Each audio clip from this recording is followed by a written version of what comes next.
Good evening, buenas noches, and thanks so much for joining us for this town hall on school safety. I'm Barbara Ferrer, the Director of the Department of Public Health, and tonight I'm so pleased to be joined by Dr. Duardo, Superintendent of the Los Angeles County Office of Education, Dr. Davis, LA County Health Officer, Dr. Terashita, Associate Director of the Acute Communicable Disease Control Program, Dr. Yagane, the medical director for the Vaccine Preventable Disease Control Program and a pediatrician with public health, and Dr. Gilchick, Child and Adolescent Health Section Chief. To start, I want to give you an overview of how we'll run the town hall. We'll begin with some brief remarks from our panelists and then spend the rest of our time answering your questions. And we're so grateful for those of you who already sent us questions. As a reminder, anybody else can send us questions throughout tonight's town hall in the chat on YouTube, Facebook, or Twitter. As displayed at the top, we also have live translation services during our event tonight. Para escuchar en español, por favor, llamas al 888-664-1453. For Mandarin, the number is 888-664-1459. For Korean, 888-664-1454. Before we move to opening remarks from our panelists, let me share the most current information on the COVID-19 pandemic. While cases and hospitalizations remain elevated in LA County, the good news is that our numbers are significantly improving. Today, we reported about 4,500 new cases, and that was an average this past week of 3,800 cases per day. This is a significant decrease from the average of 5,200 cases per day that we reported just last week. The number of COVID positive patients in LA County's 92 hospitals has now plateaued, with about 1,100 hospitalizations reported each day. Among those who are hospitalized and infected with COVID, about 43% are hospitalized with what we call COVID-associated illness. They're there getting care because they're sick with a COVID-associated illness.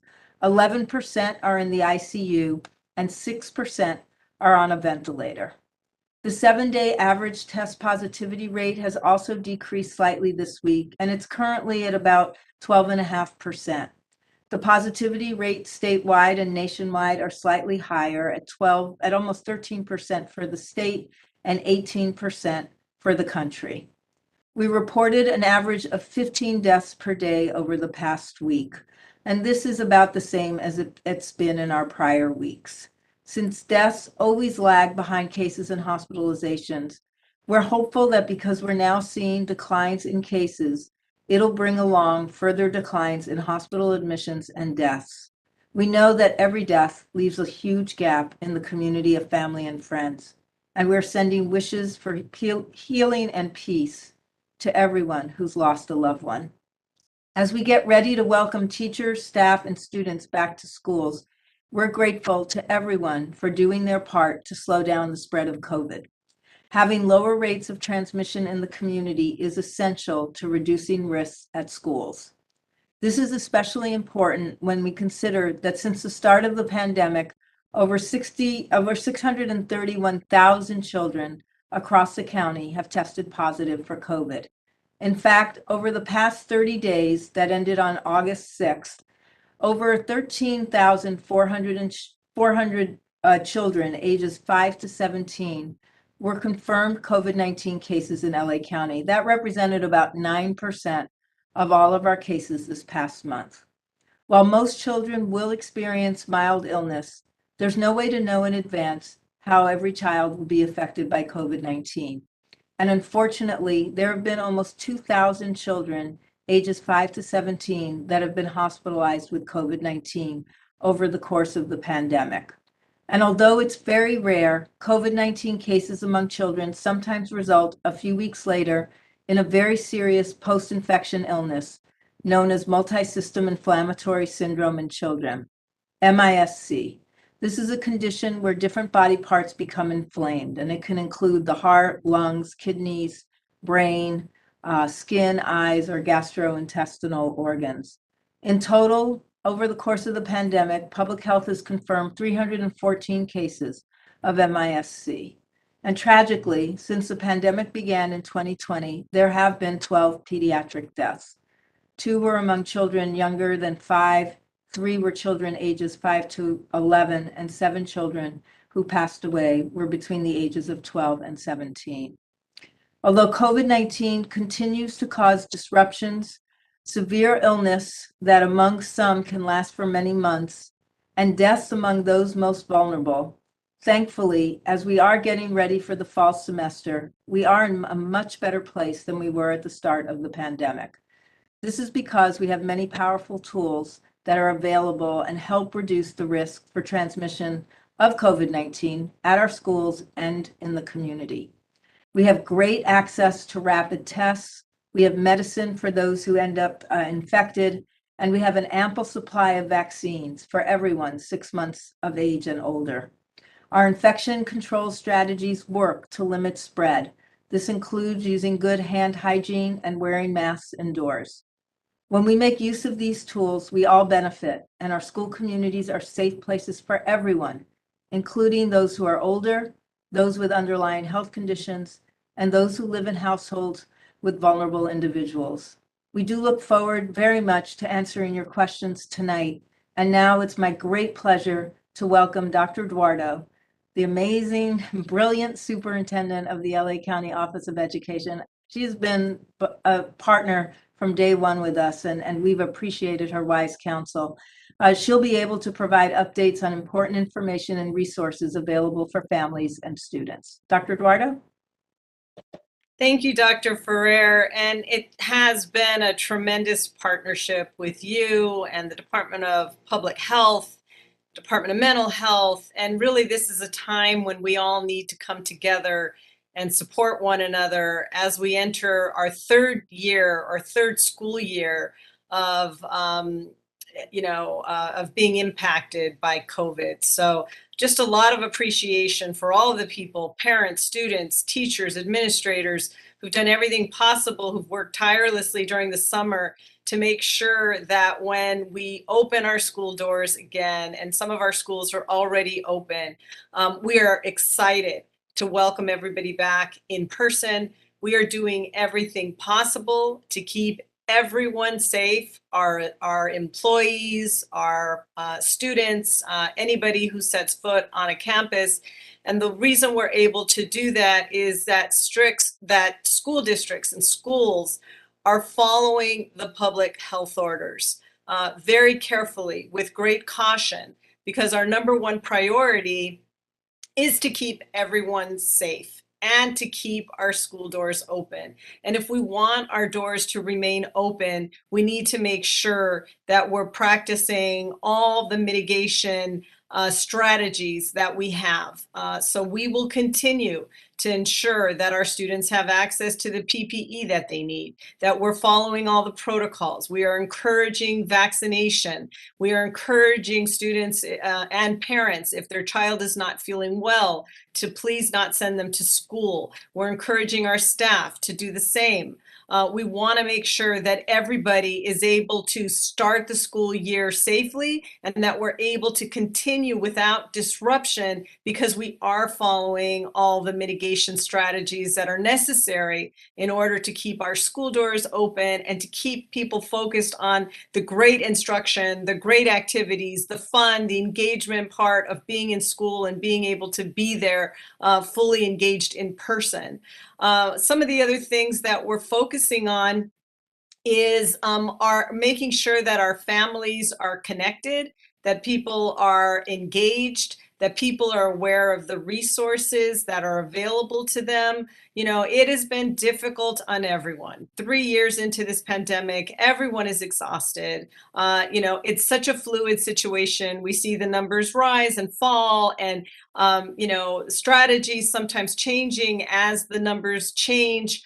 So we really want to make sure that we're not only looking out for safety in terms of mitigating COVID, but also being very aware and looking out for signs of distress in our children, looking out for the overall wellness of our children and our employees, really focusing on the social, emotional side of what everyone has experienced during this pandemic, and offering resources and supports to our families. So at LACO, we have opened up access to mental health counseling to any employee who works in any one of our 80 districts. We have an EASE program with free access to immediate crisis intervention counseling and support for any employee, whether you're a teacher, a bus driver, a custodian, a counselor, or a superintendent,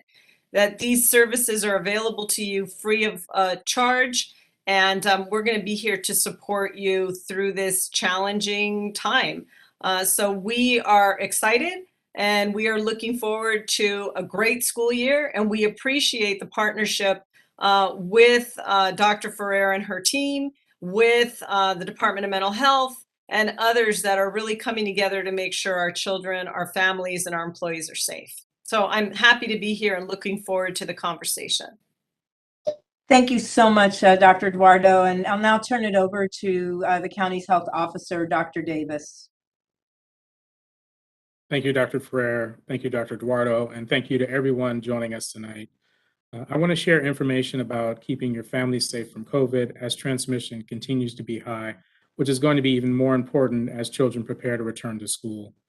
As we all know, there are sensible steps we can each take to care for ourselves and to reduce risk to others. With transmission being high, having the entire family up to date on vaccinations offers the best chance of not experiencing the worst outcomes. Vaccines and boosters continue to significantly reduce the risk of severe disease and death from COVID should anyone become infected. If you have underlying health conditions or are an older adult, be prepared to seek treatment right away if you become sick with COVID. There are free life-saving medications available to treat you should you become infected and sick. You can learn more about free medications at public health or ph.lacounty.gov/COVID medicines. And you'll see that on our screen, as well as the phone number to call if you do need assistance. Masking and testing are both powerful tools that can interrupt transmission, thereby reducing risk. Masking lowers risk in two ways. It provides what some call source control, meaning controlling the amount of virus entering the environment right at the source. When people who are infected wear a mask, they exhale far less virus into the air than infected people who do not mask. Masks also provide protection to the individual wearing a mask by filtering virus from the air they're breathing. When everyone in a room is masked, safety is enhanced as there is less virus circulating and less likelihood that any virus circulating will penetrate the physical barrier of a well-fitting, high-filtration mask. Masks that offer beneficial protection provide both good filtration and a good fit or seal around the edges. Well-fitting respirator-type masks such as N95s, KN95s, and KN94s offer the best protection because they are made with thicker materials that do the best job filtering out the virus. Note that individuals should not double mask with a respirator. Testing to know your status is strongly recommended if exposed or if symptomatic, and right before gathering with others, especially if gathering indoors and when gathering with anyone at higher risk of severe illness or someone who lives with someone at higher risk for severe illness should they get infected. If attendees at a gathering have all tested negative prior to getting together, it is much less likely that anyone will be exhaling virus particles into the air. As your children prepare to go back to school, test them at least once before their first day. As a reminder, individuals can be contagious with COVID and not have symptoms. That can happen very early in their infection, before symptoms start, or it can happen if an individual has an asymptomatic case of COVID. Because those who test positive can easily infect others in their homes, at school, work, and in the community, and some of those they infect may go on to experience moderate or severe illness, isolating away from others when positive, even if experiencing mild illness, is very important. Anyone testing positive is required to remain isolated from others for a minimum of 5 days. If symptoms are resolving and a test taken on day 5 or later is negative, the person can exit isolation. Those exiting isolation after day 5 should continue to wear well-fitting masks whenever around others through day 10. With many testing at home and results not reported to public health, those who test positive should notify anyone they were in close contact with in the 48 hours prior to their positive test result or COVID or first COVID symptoms, whichever was first. Close contacts should monitor themselves for symptoms and wear a well-fitting mask for 10 days from their last exposure to the confirmed case. Given that transmission remains high, the variant currently circulating is responsible for many reinfections. We encourage everyone to be cautious and layer in these protections to protect those in your family and at your school. Thank you. Now I'll turn it over to Dr. Gilchek to talk about steps schools can take to reduce risk. Thank you, Dr. Davis. Some of this may sound a little bit repetitive, but the way you keep yourself and your family safe in your home is very similar to some of the steps that schools may take. I'm going to go through several of those potential strategies, and the more different strategies and measures that schools choose to layer over one another together at the same time, basically the safer the school environment will be. The first one I'll mention is that schools should take every measure to ensure that those who are sick or experiencing symptoms do not come to school, stay home. Some sort of daily symptom screening before coming to the campus is important, both for students and for staff. This type of screening, asking about basic COVID symptoms like fever, cough, any breathing symptoms, and any known contact to anyone who has been, who is COVID positive, are all important questions to ask. Again, this can be done at the school site before entry, or this can be done when staff and students are still at home, as long as there's some sort of prompting to assist families with making sure this gets done. Obviously, this is also partial responsibility of the families or parents, particularly of young students, to make sure that they're doing this symptom screening and ensure that if indeed the screening test is positive for any of these symptoms or exposure, that they are keeping the student home for that day. Next is masking. Now, masking at this point in time is not required indoors in schools, but at the very least, schools should encourage the use of well-fitting and highly filtering masks by everyone when they are indoors around others. Again, that's both for staff and for students, but in particular, school administration does have an obligation to offer their employees the use of high quality masks at a minimum, medical grade or surgical mask, and higher grade respirator masks, as Dr. Davis had explained. Third, ventilation. This is going to be one of the most important strategies, and for some schools, more challenging than others because of the age of their mechanical ventilation systems or the level of function at this of those systems. So the first thing is the best ventilation is outdoors. So anything that can be done or moved outdoors, that is highly advisable. That being said, we're well aware that schools are going to use their indoor spaces in their classrooms. So what can be done in those indoor spaces? Open doors and windows when that's available and allowable based on fire codes and other regulations. Maximize the function of mechanical ventilation and HVAC systems it may be good to have either on-site engineer or a contracted HVAC engineer look at your systems before the start of school. Maximize air exchange with outdoor air within those systems. Upgrade filters if necessary, up to a MERV 13 or higher filter. Often going higher sometimes doesn't provide additional advantage over MERV 13, but MERV 13 appears to be the minimum that provides optimal filtration. One can also set up other exhaust fans, like freestanding fans, to blow air, say, out of the room, like set up in a window to blow out outwards, and therefore improve the flow, of air and air exchange in the room. And then finally, you can set up portable air purifiers, like HEPA filter purifiers at different points in the room. To again improve both the cleaning of the air, filtering of the air, and the overall air exchange.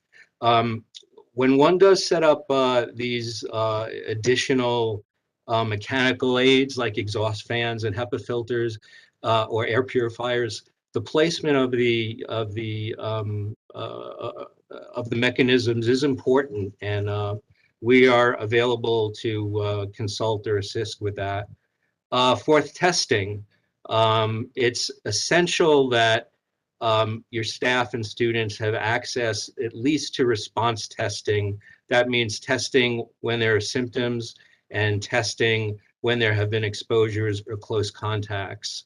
In addition, we do recommend screening testing everyone at the start of the school year, after extended break periods where travel, celebrations, gatherings are common during those breaks. And lastly, if resources allow, during times of high transmission, it is advisable, it may be helpful to do universal periodic screening on everyone, say on a weekly basis. For example, you may uncover a large number of asymptomatic positive individuals. It's less valuable when community transmission is low, but at this time we are in a high transmission state. Fifth, exposure management. Schools must follow our exposure management protocols. All clusters of 3 or more cases need to be reported to public health. And even when there's less than 3 cases, the school is still required to make sure all cases follow our isolation orders, and all close contacts must be notified. This could be all individuals in a shared indoor airspace for more than 15 minutes, like a classroom, although schools do have the option of using a 6 feet distance to identify those who are close contacts. And those who leave isolation early with a negative test must mask for up to 10 days after their diagnosis.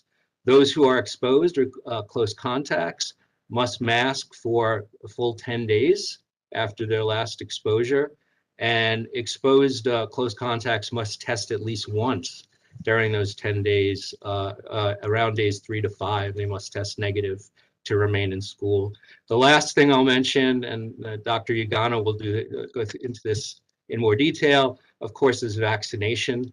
All school workers, and this is a state order, this remains in effect, all school workers must be fully vaccinated, meaning they've had a primary vaccine series, or else they must test weekly.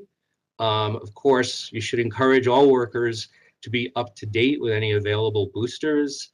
Similarly, although there is no vaccine mandate for students, all families should be encouraged to be up to date on vaccines. And there are now, are options available for all children 6 months and older. So that concludes my remarks. With that, I will turn it over to Dr. Yagana. Thank you so much, Dr. Gilchuk, and good evening, everyone. I'm here to talk a little bit more about vaccines and why they're so important in our fight against COVID-19. We, again, like Dr. Ferrer mentioned, we know that children do have less of a risk of severe disease than adults from COVID-19. However, the benefits of COVID-19 vaccination outweigh any known or potential risks. As Dr. Ferrer again mentioned, children who do get COVID-19 can get sick. They can require treatment in a hospital. And in rare situations, we have had, unfortunately, children tragically die. After getting COVID-19, children and teens can also experience a wide range of new, returning, or ongoing health problems. The one that I think is more severe and most commonly seen in children more than adults is the MIS-C, or the multisystem inflammatory syndrome in children. This is a syndrome where different parts of the body can become inflamed 2 to 4 weeks after getting COVID-19. We don't know exactly why this happens. We can't predict which child will get MIS-C, but we do know that many of these children who get MIS-C have had a really mild case of COVID-19 with mild symptoms. And then 2 to 4 weeks later, these otherwise healthy children can have very severe, even fatal infection or post-infection inflammatory syndrome, like multisystem inflammatory syndrome. Luckily, if these children are diagnosed and get appropriate treatment, they have gotten better with medical care. So it's really important to know what MIS-C looks like. Usually these children will have ongoing fever, so just continued fever, and they usually will have some of the following symptoms, including gastrointestinal distress, meaning stomach pain, diarrhea, vomiting. Some of them will have a skin rash or bloodshot eyes, and most commonly they come into the hospital because they're lightheaded and it looks like their blood pressure is unfortunately going down, and they might need more support. So far in Los Angeles, we've had 314 children who've been diagnosed and treated in the hospital with MIS-C in Los Angeles County. We do know vaccines are highly effective at preventing MIS-C, which is another reason we really do encourage parents to vaccinate their children. I think the other group of children that really do, I would really highly encourage everyone to consider vaccinating and making sure they're boosted is children and teens who may have underlying conditions. And these are relatively common underlying conditions, things like asthma, obesity, diabetes, additionally, any sort of heart condition, kidney condition, any condition that's affecting the central nervous system, those who have developmental delay. We do know that children and teens who have underlying medical conditions are more likely to get hospitalized or to get severely ill from COVID-19. And again, vaccine can be really effective at keeping them safe and healthy and out of the hospital. Similarly, we do know that children and teens who have developmental disabilities like cerebral palsy, any intellectual disability, autism, they're more likely to experience mental health conditions from the social isolation. They also can have a difficult time getting the needed healthcare and support. They also can have characteristics that increase the risk of COVID-19, including limited motility. They also will need more important support services and will have contact with more individuals. They might have challenges in practicing these preventative measures, like wearing a mask. They might have challenges in communicating their symptoms of being ill or being sick. So these individuals really could benefit from getting a vaccine to help them stay safe.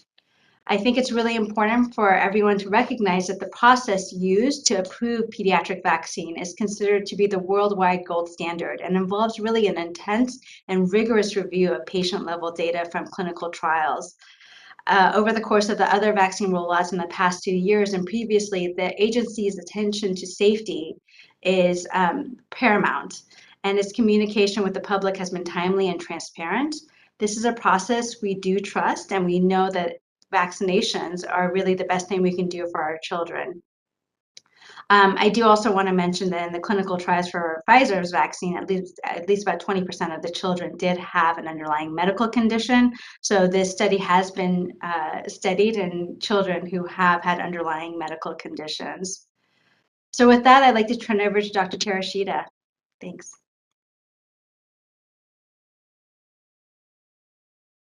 Thank you, Dr. Yagana, and I'm happy to be with everyone this evening.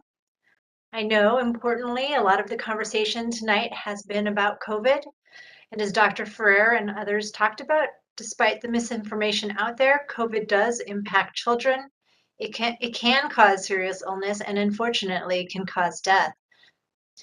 In addition to COVID, I want to emphasize that parents and families should also be aware of a few other diseases. First, I want to mention flu. Influenza or flu is more than a bad cold. It can lead to life-threatening illness, hospitalization, or death. The best way to protect yourself and your family from the flu is to all get the flu immunization. Everyone 6 months and older should be immunized against flu. Anyone can get it, even healthy people, but people at high risk of developing serious flu-related complications should make an extra effort to be vaccinated. These include people 65 years and older, pregnant women, children younger than 5 years, and people with chronic medical conditions such as asthma, diabetes, heart disease, or HIV. Flu vaccines are very safe and effective, and they cannot give you flu. Most people who get the flu vaccine have no side effects, but it's normal to have a sore arm, a low-grade fever, and body aches that may last a day or two. To protect everyone in the family and at school, we encourage everyone in the family to get the flu vaccine. And because which viruses the vaccine protects you from changes every year, it's important to get the flu vaccine every year. Lastly, I wanted to talk a little bit about monkeypox, which you all may have heard about over the past several months. To start, I wanted to say that monkeypox is a very rare disease, and the risk to the general public and children is very, very low at this time. However, it's important to note that our numbers in LA County are increasing. There are several different signs that someone may have monkeypox, but the primary way monkeypox is presenting is through a rash. The rash can look like bumps, blisters, ulcers, or scabs. It can be found on the face, hands, feet, eyes, mouth, and/or genitals. However, rashes may vary in severity between people and change in appearance through the infection, which can last 2 to 4 weeks. The rash typically begins as flat red spots and progresses to bumps or blisters before scabbing over and resolving. All of this is to say, if your child does develop a rash, do not touch the rash and call your healthcare provider. And obviously, if they notice a rash while at school, they should talk with the school nurse or staff as soon as possible. Thankfully, there are very simple and easy steps everyone can take to protect themselves from COVID, influenza, flu, and even monkeypox. First, anyone in your family should stay home if they are sick. This is probably one of the best ways to prevent spread of these types of infectious diseases. Second, have good hand hygiene. Make hand washing at home and school normal. Make sure you or your children always wash your hands with soap and water for at least 20 seconds. A good trick to make sure that you're washing your hands for at least 20 seconds is to sing a song. CDC recommends singing Happy Birthday in its entirety twice. But you can come up with more creative ways. And of course, you can also use you should also use hand sanitizer that contains at least 60% alcohol. Finally, use standard cleaning and disinfection methods whenever cleaning bedding, towels, and frequently touched surfaces. Again, these are just a few steps that everyone can take to keep their children and their entire family safe. The monkeypox situation is changing rapidly. Please visit our website for the latest updates. Thank you, and now I turn it back to Dr. Ferrer so we can begin answering some questions. Yeah, thanks so much to all of our panelists for sharing what I think is, really important information for all of us. And I want to also thank everybody who's participating tonight. Your questions are great. We're going to try to get to as many of them as possible. Some questions I'm going to group together because they're pretty similar. But as always, I want to let folks know the questions we don't get to, we will definitely write out the responses, and that will get posted shortly again on our website. Dr. Duardo, I wanna start with you. There are some really, I think, important questions from parents about resources at schools. One question that came in from a couple of folks was, Given the magnitude of the pandemic and that our children can get infected, can there be more online options for both students and for teachers? Thank you. That's a really good question. And districts want to accommodate families and to offer them whatever it is they need in order for their child to do well in school. However, legislation changed after we closed school for in-person instruction and then reopened that limited the type of online instruction that can be provided. So currently, the law allows for districts to provide what is called independent studies, which means that a child can engage with the teacher on a regular basis, be given an assignment or multiple assignments and work to do.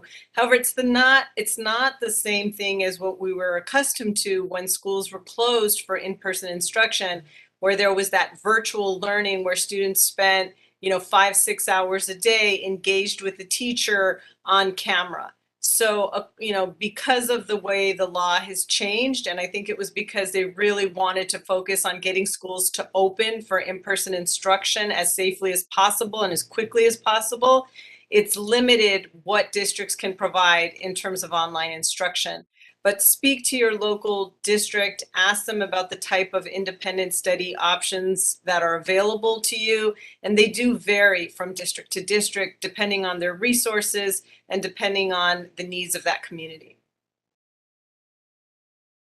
Thank you so much, Dr. Duardo, and appreciate really the questions about resources. And we're going to get to a few more of those in a minute. But I'm going to turn to Dr. Davis. We have, at least half a dozen questions around sort of masking at schools. And these questions are really coming from individuals who want to actually have masking, indoor masking at schools, and want to better understand, given that for much of the time that schools were reopened in the past, we had children masked.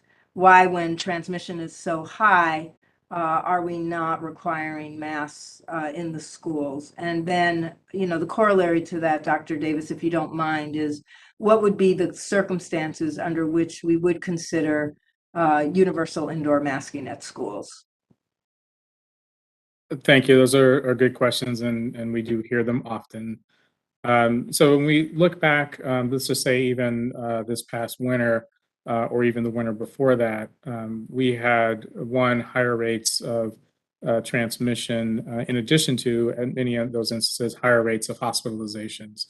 But we also at that time were really focused in on transmission rates alone, and the CDC has since moved to looking at both the impact of COVID on health as well as the healthcare system, which also accommodates looking at the hospitalization rate. And as we have utilized that framework as well, there is the guidance that if you are in high, which meaning you have a high rate of transmission, lots of spread, and you have lots of people going into the hospital at a high rate or a rate of 10 or above, or the percentage of people in the hospital with COVID is 10% in terms of the staff beds that are there. That masking should be in place for everyone in all public indoor settings. And so we have been using that framework as we've moved forward. And many of you may have seen over the past few weeks, as Dr. Ferrer has done with her media briefings, all of our indicators right now indicate that we are headed, if we are not already, in the medium community level in accordance with the CDC. And in that level, it's a strong recommendation, for people to wear masks in all indoor public settings. And as we've looked at this as a county, we've typically taken our high-risk settings, and there's a different requirement there. And then on all other settings, we give our recommendations or requirements. And so at this time, we are looking to be in a better place than we were, definitely in the past, in terms of our hospitalizations and our hospital capacity. And so at this time, it's a strong recommendation in indoor settings, but not necessarily a requirement. In terms of if we were to get back to a point where we had masking required in all indoor settings. I think people have to go back to when we were in the circumstances where we really didn't have means to protect ourselves. If vaccines aren't working at all, there's a new variant that really is not paying any attention to the vaccines in terms of the vaccines aren't providing any protection at all.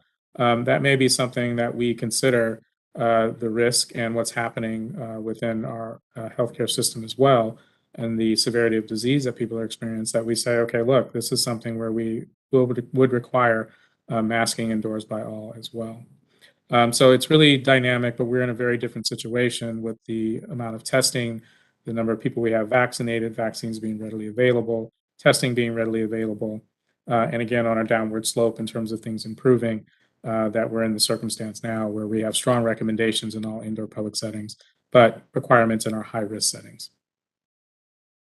Yeah, thank you so much, Dr. Davis. And, I think from our perspective, a strong recommendation really means we'd like everyone to keep those masks on when they're indoors. Well-fitting mask that has a lot of ability to provide good filtration is really a safe layer of protection that we should be using when we're indoors while we have this much transmission. So, I know a lot of people hear from us, it's just a strong recommendation and feel like, that means it's not that important. But a strong recommendation from the health department means it is really important. And it's particularly important for those who have some either need themselves to be protected. You're in a more vulnerable group, you have underlying health conditions, you are older, you have a lot of exposures at your workplace every day from, because you're in contact with so many different people, or you live with other people, or you care for other people who are more vulnerable. One of the things we say about sort of wearing a mask is it's not always just about you. It's sometimes about the other people in your lives and the other people you're surrounded with. And that, again, is part of the reason why we say it's a strong recommendation. We have millions of vulnerable people in LA County that could really benefit when transmission is as high as it is from all of us keeping our masks on when we're indoors and in those public places. I'm going to go on and, again, these are just themes. So, I'm going to try to stay with them for a minute. I think this is a great question, and maybe you could help us with this, Dr. Jagane. This is an important question. If a child's fully vaccinated against COVID, is wearing a face mask still a sensible precaution, and why? And what factors should parents consider in trying to determine whether or not their child should be wearing a face covering? Yes, I think that's something that all parents struggle with. So I think that, throughout COVID, what we've realized is that we need kind of a multi-pronged, layered approach to preventing infection. The vaccine has been really wonderful in preventing hospitalizations and deaths. It does decrease your risk of infection, but it's not 100% effective. And with these new variants, especially the BA4, BA5 that we're seeing, it really doesn't seem to be as effective at preventing infection. Again, excellent at preventing hospitalizations, excellent at preventing deaths, excellent at preventing MISC, the multi-system inflammatory syndrome in children, but not as effective at preventing infection. So, having that having the vaccine on board with a mask, with good ventilation, really provides this layered protective effort for your child. Now, if I had a child who had an underlying condition that put him at higher risk for having more severe disease or more prolonged disease, I would definitely want to do all the different layers. If there is a situation where I feel like my child would have a difficult time wearing the mask because of psychological, emotional issues, that's something you can talk about with your physician, discuss it, and think about the risk-benefit ratio for your child. But in general, it's amazing to me how well children do with wearing masks. I think adults have a much more difficult time than children. But unfortunately, the vaccines are not 100% effective at preventing infection, and using a layered approach is really the best way to keep your child safe. And I might just add, since I talked about influenza, wearing a mask will also protect your child against influenza and other respiratory diseases. Yeah, thank you so much, both Dr. Terashita and Dr. Yagane. I'm gonna just ask Dr. Gilchick again, similar themes about, how should parents think about layering. I wonder if you could talk a little bit about what are the masking, sanitizer, infection control, glove protocols. This is really a combination question around protections for monkeypox and protections for COVID that parents should anticipate seeing when their children go back to school. Oh, certainly. Thanks. Well, first, general hygiene, hand hygiene, respiratory hygiene, is basic infection control against any number of infectious agents, including COVID-19. So, one of the, if there's any advantages or positive things that have come about as a result of this pandemic, maybe one of them is more of this attention to hand washing, hand cleaning, sanitizing. So it remains important that schools make available running water, soap, paper towels, or air dryers to dry hands, as well as hand sanitizer in different places in the halls or in rooms, so that it's easily accessible to everyone. Do have some caution with small children using alcohol hand sanitizers on their own. That should probably be supervised, but generally speaking, general hand hygiene is extremely important.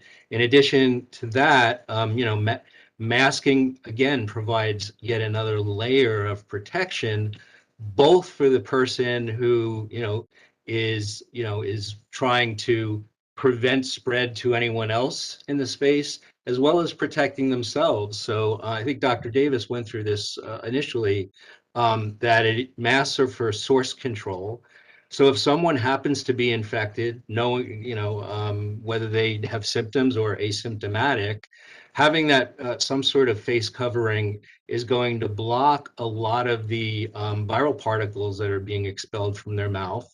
If the person is not infected and is fine, having that face covering is going to help filter particles out of the air that they're breathing in and lower their risk of getting infected. Again, both with COVID and with any other known respiratory pathogens. So now neither of these things are required in our protocol, but they are both extremely important strategies, for parents to consider, and public health does recommend implementing these strategies. Dr. Gilchick, do you want to just talk a little bit about gloves? I think there's a lot of questions here about monkeypox, and how concerned should parents and teachers be about monkeypox spread at schools? And I'm going to also invite Dr. Terashita to jump in as well. But if you could just start about sort of what's in the guidance for schools around monkeypox, and then we can just move to Dr. Terashita about how concerned should we be about monkeypox at schools. So again, in general, because infection control against monkeypox is infection control over many other directly transmitted agents. So gloves are part of universal precautions if there is school staff who provide direct hands-on services to students, perhaps for medical needs, perhaps for other specific special education, instructional needs, whatever the reason is. If there's going to be direct contact, then gloves are recommended. Also, it's important, wash hands in between students, right? Before you put on gloves.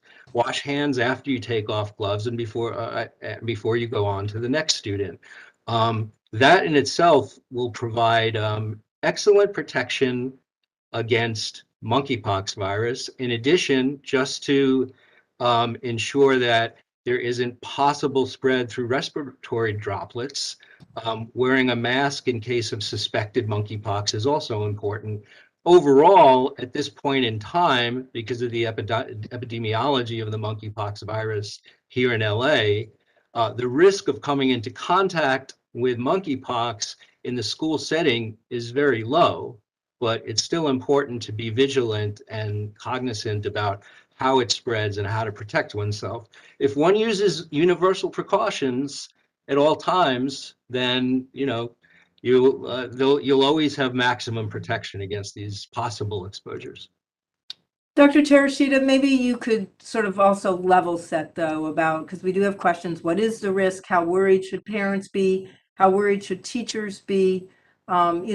Especially we have a lot of questions from parents who have young children, because we know young children are very physical with each other. And, is there a cause of concern right now based on what we know to date? Yeah, as Dr. Gilchick was saying, and we've talked about, the risk for monkeypox currently is very, very low, especially for schools and school-age children. We are not seeing very many cases, even globally, definitely in this country and in LA County. Very, very few school-aged individuals get monkeypox. My basic rule for schools, and really for everyone, to protect yourself against monkeypox would be, if you see a rash, don't touch it. If you're a school nurse, if you're staff and you need to touch it because the child needs care, then put on gloves. Gloves will protect you from monkeypox. This is good practice for many causes of rash that you will see all the time in schools. Hand, foot, and mouth disease, measles, chickenpox, scabies. I know schools are very familiar with this. Basic rule, if you see a rash, don't touch it. And this should be your main method of protecting yourself. Yeah, and I think it's also helpful to note as parents, we're very clear that if your child has a rash, you need to get it checked out before you send that child to school. I mean, sometimes, you know what the rash is, your child has had it before, and you can cover it up so that your child is both protected and is protecting others. But many times with children, they develop rashes and we have no idea what that rash is as a parent. And in that case, please don't send that child to school so that the school nurse or teacher has to figure out how to deal with it. Much better if you as a parent go ahead and make arrangements for your child to get seen by a medical provider so that you can determine what that rash is. I think the take-home message is, though, that the risk right now for monkeypox among school-age children, and actually much of the population, remains relatively low. Monkeypox right now looks like it's passed primarily through very intimate, close contact with people who have monkeypox lesions. But it doesn't mean that we all don't need to educate ourselves and take just some common sense precautions. So I appreciate all of the questions from the many parents around sort of concerns and cautions around monkeypox. Dr. Duardo, I want to go back to you and sort of the questions that are coming in about services at schools. There's a few parents who have written in wanting to know what services are available for children who have fallen behind, and how does a parent make sure that their child is getting those services? Thank you, Dr. Ferrer. Wonderful question. A lot of parents have expressed concern of their child falling behind because of the school closures, because their child didn't do well with remote learning. And so districts have invested a tremendous amount of money and resources, that historic amounts of dollars that came in from the federal and state government to address learning loss. So many districts are providing tutoring opportunities. They are offering individualized instruction through remote teaching to catch children up. They are partnering with universities, after-school programs, have brought in experts to look at what they can do to catch children up. They're looking at outdoor, fun, engaging activities that were offered during the summer to get children interested and motivated to be back in school. Many resources have been invested using technology in learning in a different way, just taking advantage of the fact that we were able to close the digital divide and make sure that every child in LA County has access to a device and the internet. So utilizing some of that individual instruction time because they have these devices. So there's been a lot put into making sure that we were able to catch students up.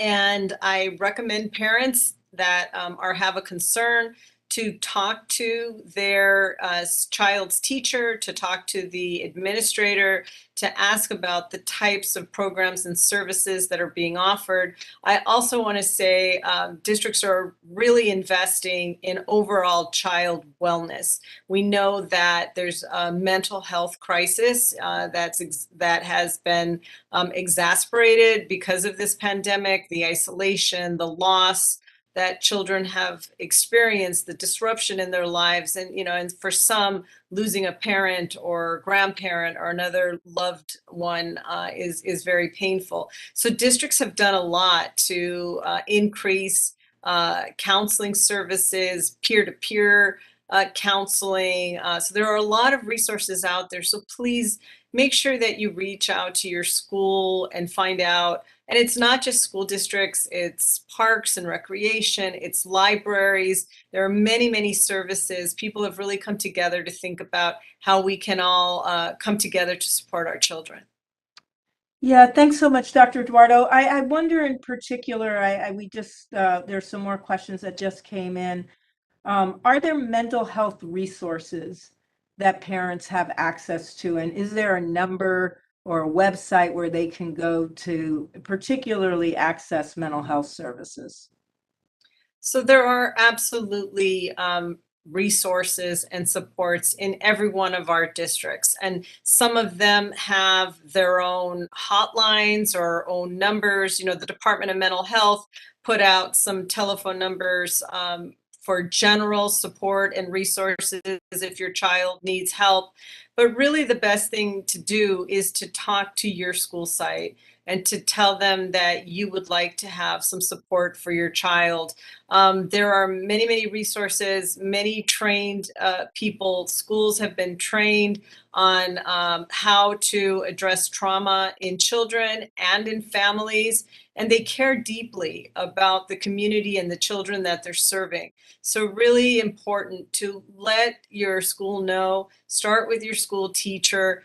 There is no shame in needing help or asking for help. Everyone has been under stress, has experienced loss, has had their lives disrupted, their routines because of this pandemic. And so there really is a heightened focus on overall wellness. Many of our schools have something called a community schools model, which means that they are working with partners to bring as many services as possible directly onto school campuses. So that means whether it's mental health counseling, or they're having challenges with food insecurity or experiencing homelessness, substance abuse, whatever the issue is, schools have been partnering with many nonprofit organizations, as well as to have their own staff that are providing services. A strong partnership with the Department of Mental Health. Our Board of Supervisors have invested a tremendous amount of money, as has the state and the federal government. So schools do have the resources for this. So please be sure to check in with your school and ask them for help or to tell you where you can go to get support for your child. Yeah, thank you so much, Dr. Duardo. Dr. Davis, a similar concern around, our emotional well-being is very much related to questions that are coming in about what are the chances of us returning to a lockdown and going back to distance learning? Under what conditions would that happen, and how likely is it that that would happen? Because I think there's still a lot of, anxiety about the possibility of having a major disruption in learning this year. Yeah, I would say that when we went into that circumstance of having lockdown and schools were closed and distance learning, we were at a place where we had no testing, we had no vaccines, we were still learning about transmission, and treatment wasn't available. And we were still sort of trying to figure all of that out.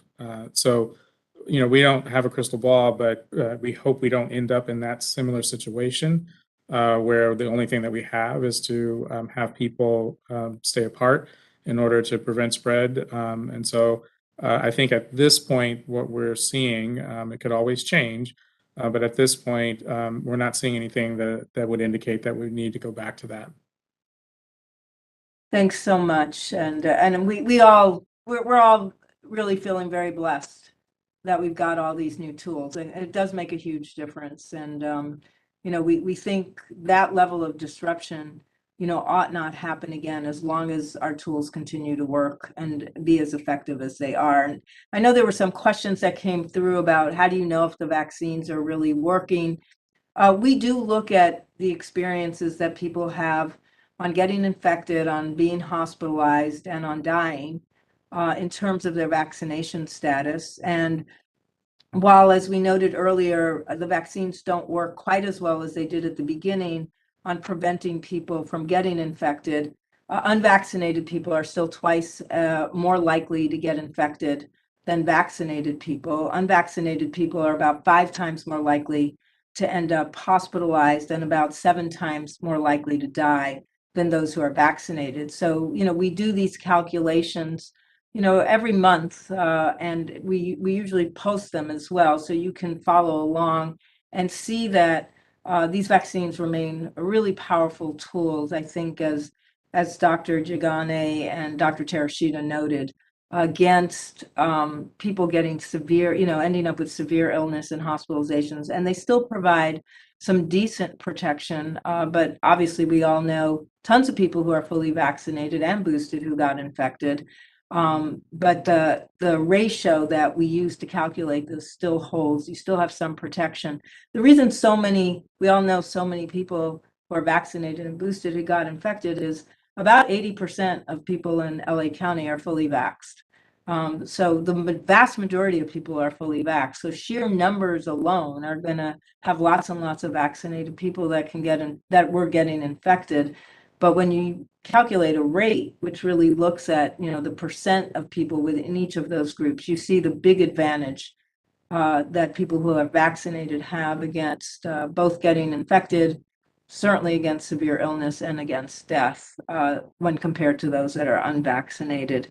I want to go on, Dr. Gilchick. I'm going to ask you a few sort of complicated questions and try to get through. We have a lot of questions about guidance and rules at schools. So a couple of questions on, could you describe the current requirements and / recommendations around quarantining for students and staff at schools? Sure. So under our current quarantine order, actually, anyone who is identified as a close contact falls under the quarantine order, but it's very likely that there will be no requirement for them to stay home in quarantine as long as the following requirements are met. The first is that they remain asymptomatic during their post-exposure period. That's essential. So the first day they experience any COVID consistent symptom, they stay home, right? And that's true for anyone, whether they've been exposed or not. But they have to remain asymptomatic, right? They do have to test at least once.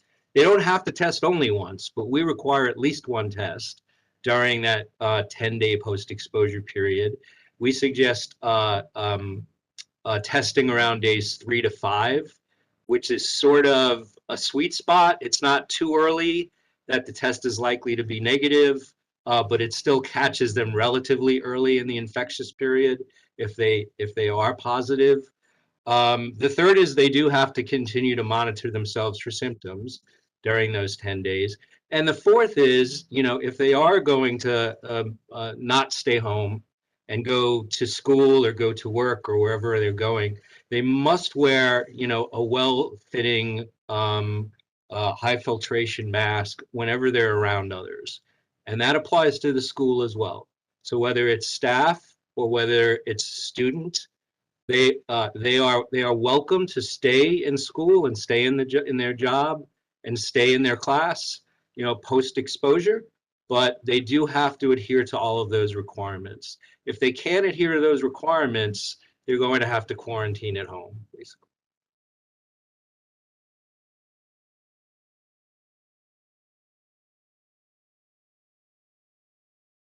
You're muted, Dr. Ferrer. Oh dear. I'm going to ask you just a couple of very quick questions.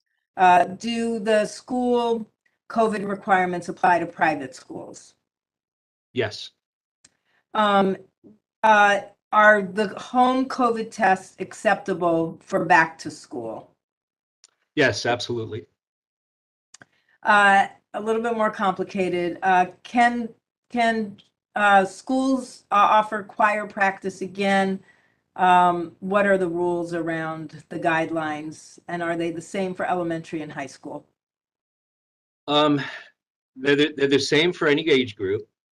There actually are no enhanced requirements for choir practice at this time, but we really do, recommend some increased caution. So it's really, especially with a high risk activity like singing, which creates, a lot more release of infectious particles if someone in the group is in fact infected. So the first thing is we really would recommend taking the group outdoors to sing if that's feasible. If not, again, just like we strongly recommend masks indoors, just for the general for classroom instruction and other activities, we really recommend it if there's going to be a group singing together. And we also recommend that for a high-risk activity like that, the school might want to consider some selective testing. So the members of the choir or the instructor who's working with the choir indoors would be tested regularly. For example, a weekly test, which could be done with a home test, could be done very simple. Supply the members of the choir with a home test and let them test weekly. All of those things are strong recommendations. They're not requirements, but again, school does need to keep in mind that some of those high-risk activities like band, singing, high contact sports are going to be more likely to allow transmission and perhaps create outbreaks. So some more cautions in those situations is advisable. Yeah, thanks so much. Dr. Dugane, just a couple of questions around vaccines as well. One is, and I think this is a really important question, folks are looking for some studies, especially long-term studies, that really point to the safety of COVID vaccinations for children. There's one person who asked about children between 6 and 13. Another person asked about the new vaccines for children under 5. Could you, they're asking for either references or just places where they can go to better understand safety issues. They're particularly concerned about serious side effects. Yeah, no, I think that safety and efficacy of vaccines are the top two concerns when you're thinking about getting your child vaccinated. So it makes sense that you want to have as much information about safety as possible.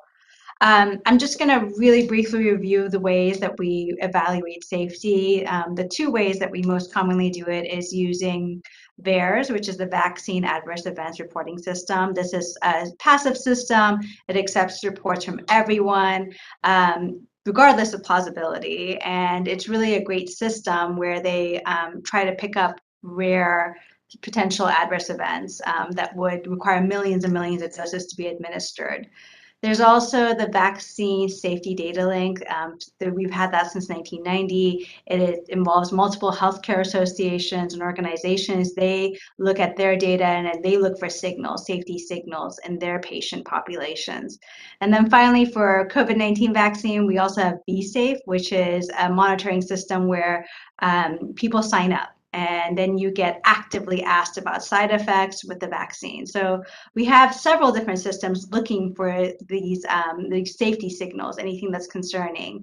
And as many of you know, we do have, this vaccine that now has been rolled out to millions and millions of children. And the safety signal that's been identified is with the myocarditis, pericarditis, and that's the inflammation of the heart muscle or the tissue around the heart.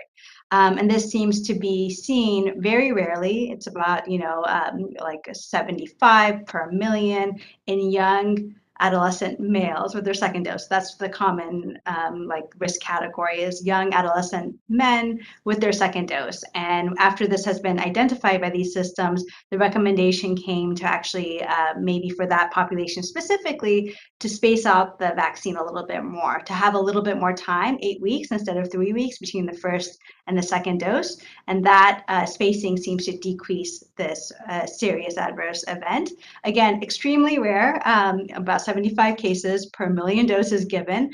But additionally, with the spacing, we think that it will be a less common side effect or adverse event.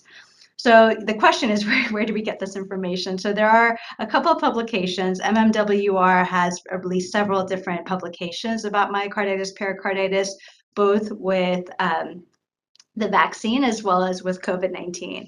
And over, they've shown that the myocarditis that you get with the infection tends to be more severe, it tends to be more frequent, and it tends to be longer lasting. So it's much more of a severe myocarditis that can persist for several weeks to months.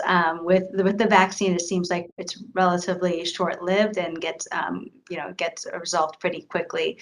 So I would look at the MMWR. I do believe there's several different publications also from New England Journal of Medicine as well as Lancet Infectious Diseases on this topic.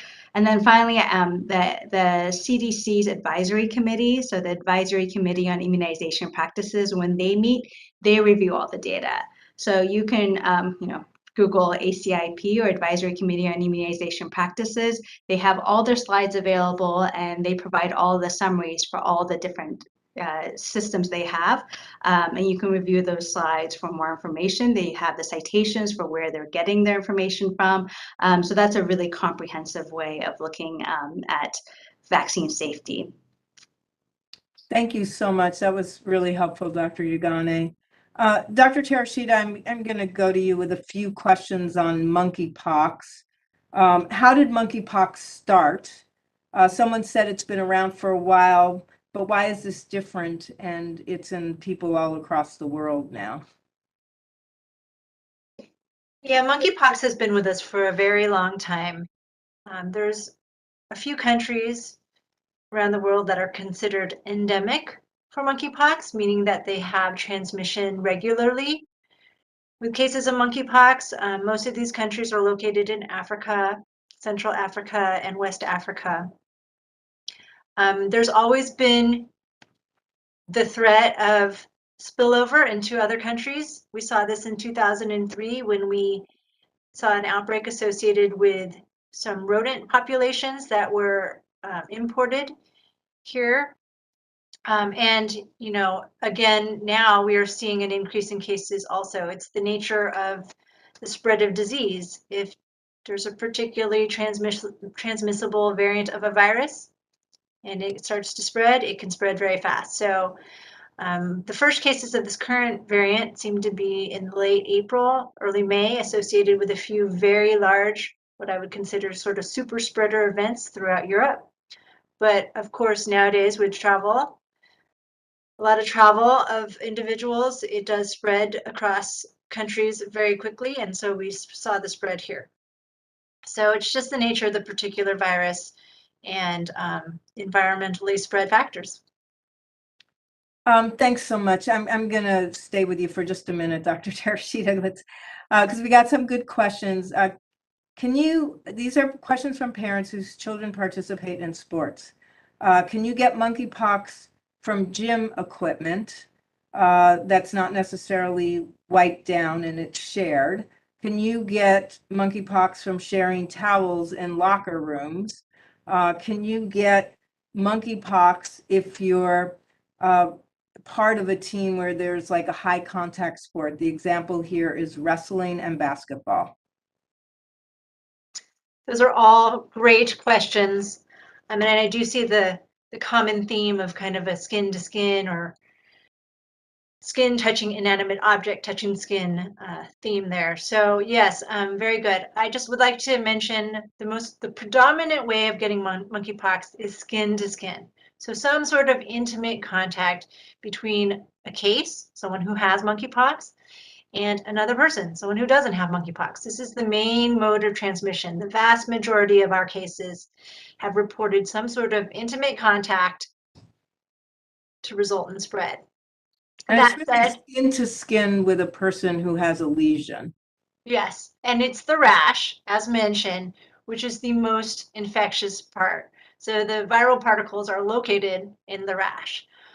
And again, very transmissible in this manner, highly transmissible. However, other modes of transmission, which are theoretically possible, we talked about respiratory spread, Dr. Gilch talked about that, is possible. It's possible someone has lesions in their mouth and they somehow spread their saliva to others, maybe through sharing drinks or kissing or just speaking really animatedly. It is possible to transmit through an inanimate object like the gym equipment, towels that were mentioned in the question. It's possible, but it is not a primary mode of spread. In fact, through the data we have for this current outbreak, which is now over, I think it's over 33,000 cases last I saw, definitely in the tens of thousands. It is not a high percentage of spread.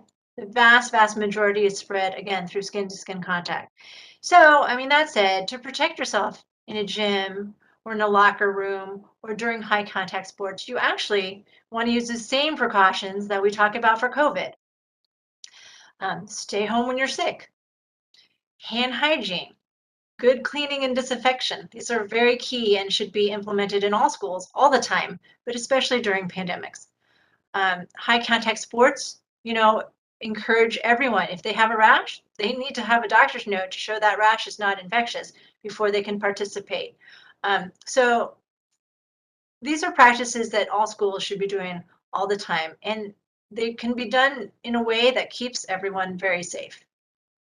Yeah, thanks so much for that, Dr. Terashita. Dr. Duardo, we have a couple of questions on sort of the theme of students being bullied. One parent wrote in and said, my son was bullied last year for wearing a mask. I told him to tell the teacher, but he was too scared. What can we do to protect children who do want to wear a mask this year when it really isn't cool to do so any longer?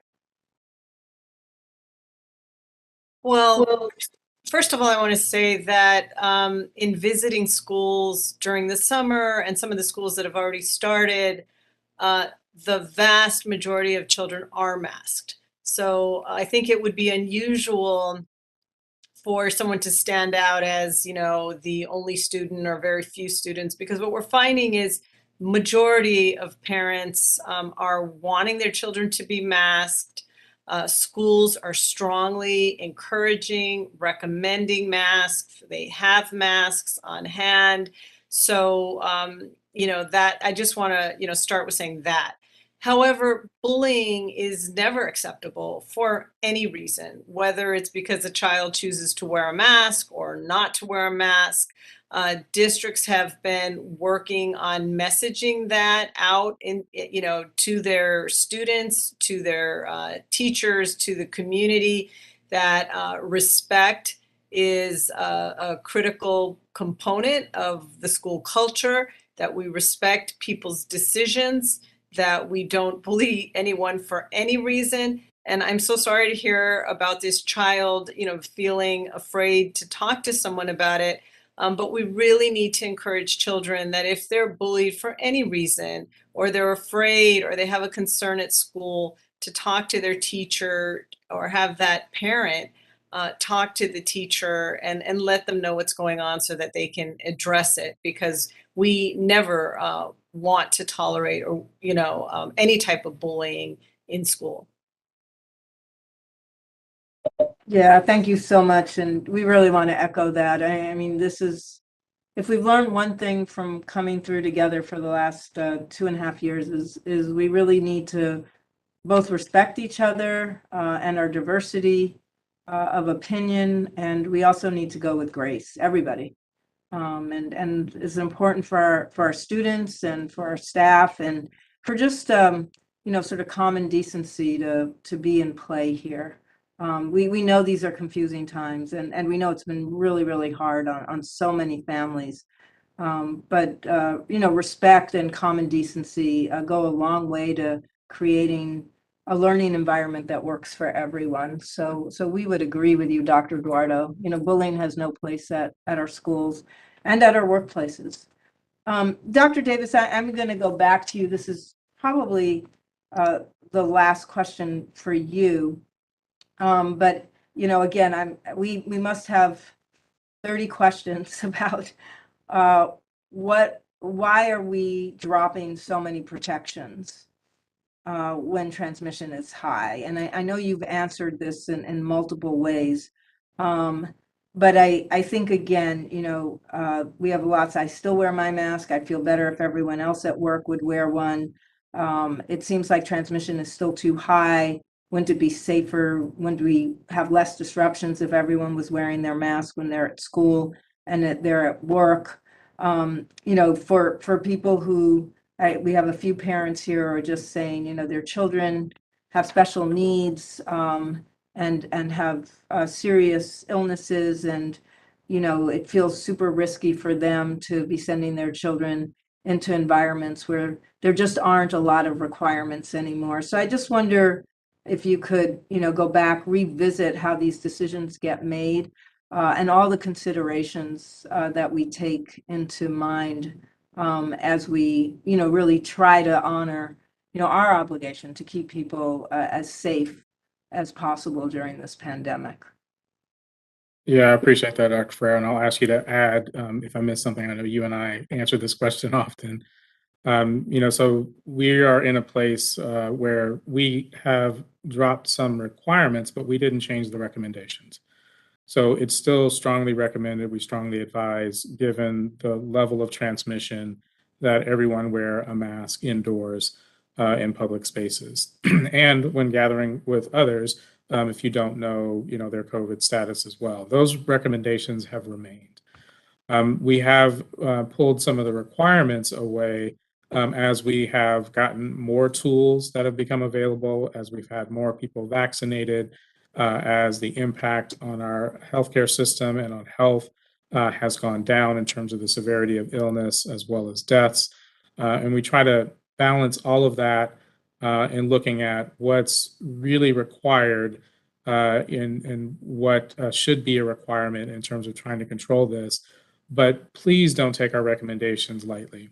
It's not often, if you look in our past, that we have strong recommendations. And our recommendations are really to be protective of everyone who may be at risk.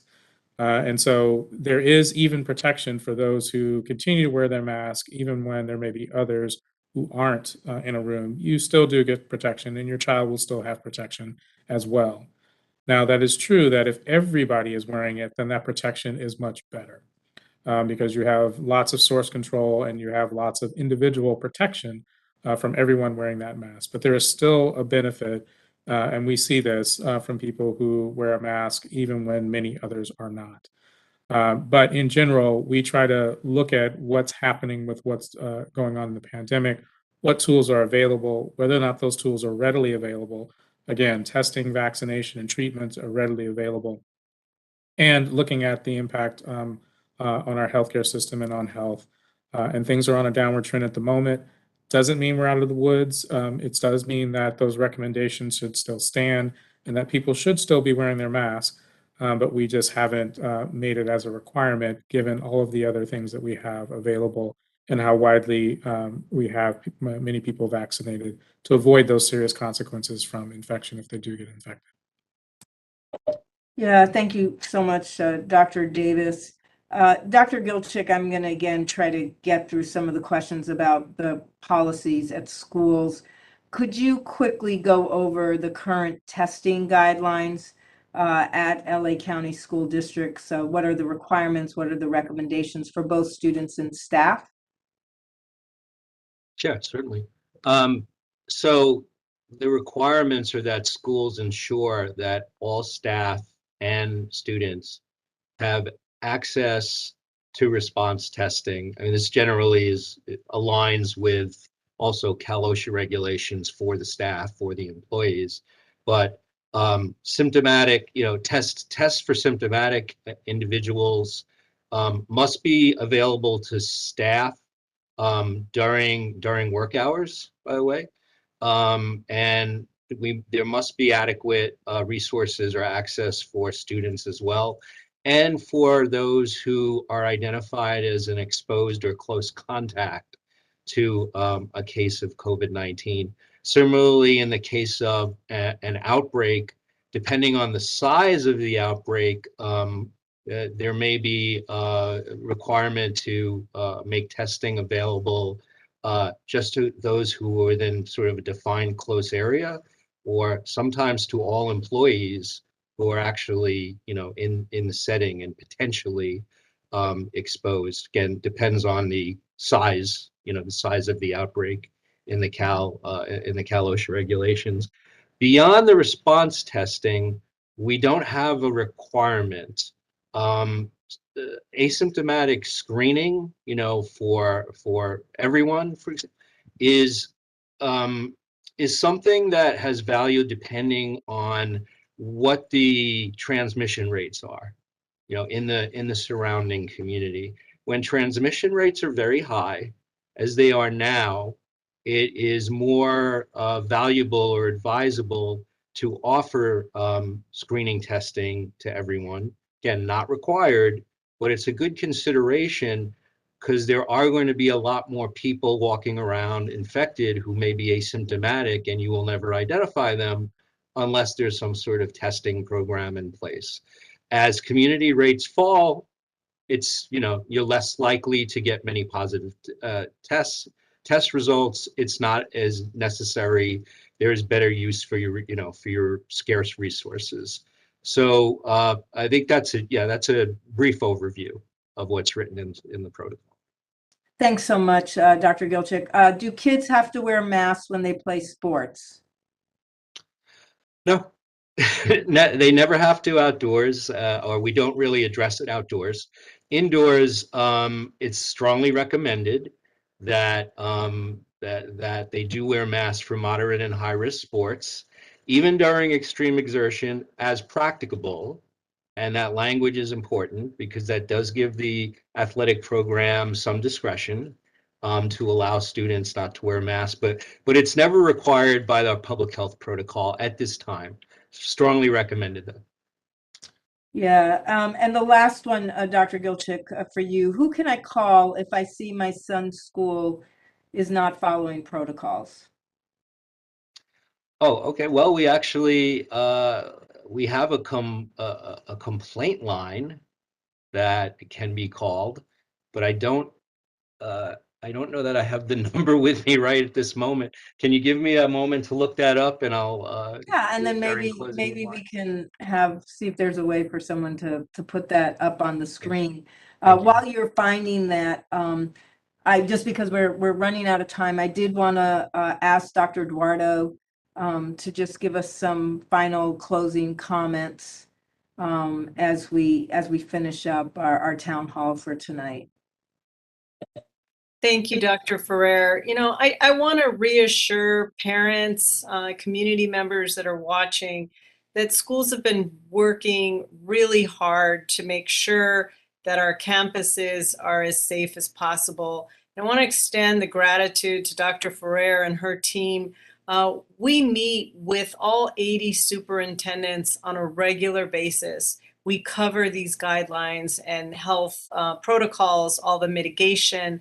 The county has provided PPE equipment so that all of our schools have access to all of the mitigation strategies, whether it's hand sanitizers, masks, testing opportunities, vaccination opportunities.